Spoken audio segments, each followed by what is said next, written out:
go green, there are so many things that a really progressive government could be doing to improve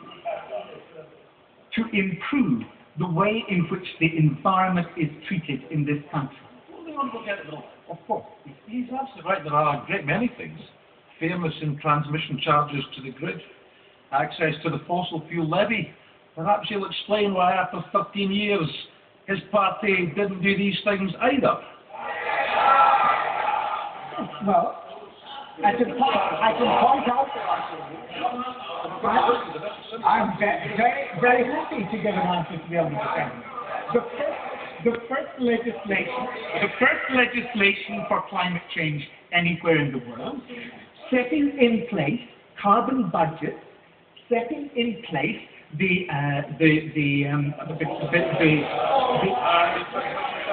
and putting in place feed-in tariffs, making sure that we set a target not just of 50%, but at least of 80% by 2050, and interim budgets and the panel to look at that every year and hold Parliament to account.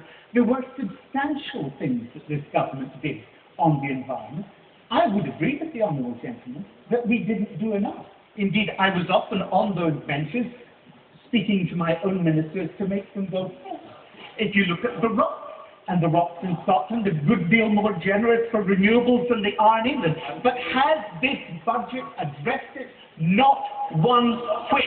Only one mention of an investigation into duty for planes rather than passengers. A complete failed option. Delighted to give it. Thank you, Mr. Deputy Speaker. If the gentleman turns to page 57 of the Red Book, here we have zero carbon vehicles. Legislation will be in the Finance Bill introduced in the autumn, enhanced capital allowance for zero carbon goods vehicles. If that's not a green element, I don't know what is, son. The honourable lady is new to the House, and she may not have had the opportunity to read previous Red Books, but also the previous government was doing quite a bit on zero carbon vehicles also. But Mr. Speaker, Mr. Deputy Speaker, this budget is a dreadful missed opportunity to try and make sure that we do resolve the problems with our public finances, that we do pull this country through the recession, but it should have been done in a way that was staged and phased. They tried to paint a dichotomy between, on the one hand, they who appreciated that this had to be done, that this was the inevitable budget, and those who, on the other side, as they would have had it, on the other side were saying, no, no, hold back. But it was never like that. It was always the case that on this side of the House, we said, this must be done, but it must be done more progressively and more slowly. And that we must not jeopardize the recovery now for a machismo posture that tries to go too far to choke off recovery and that will ultimately be self-defeating. I'm just about to conclude my remarks. So, if the policies of the opposition had been followed, we would have been able to pull the country through the recession. We would have been able to reduce the structural deficit, as has been shown in the predictions and forecasts today, to half the level that it currently is. They have decided to go for machismo over prudence. They will pay the price for it. Malcolm Brooke.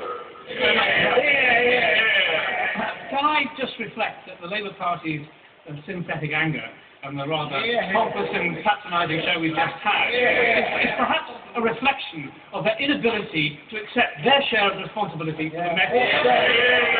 A party that is in total denial, leaderless, rudderless, and has not even had the courtesy to apologise to the British people for what they have done. Perhaps also they are reflecting on the things they could have done and didn't do, like restoring the earnings link for pensions, like introducing a bank levy, like raising the tax threshold, things they could have done in 13 years and never got around to.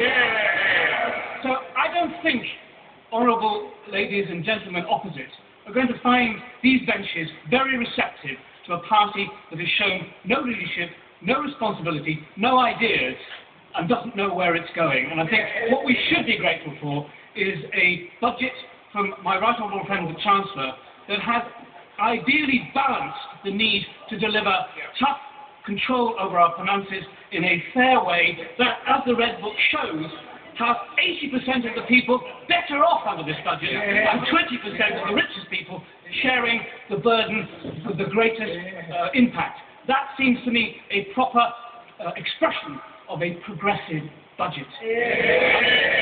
Can I also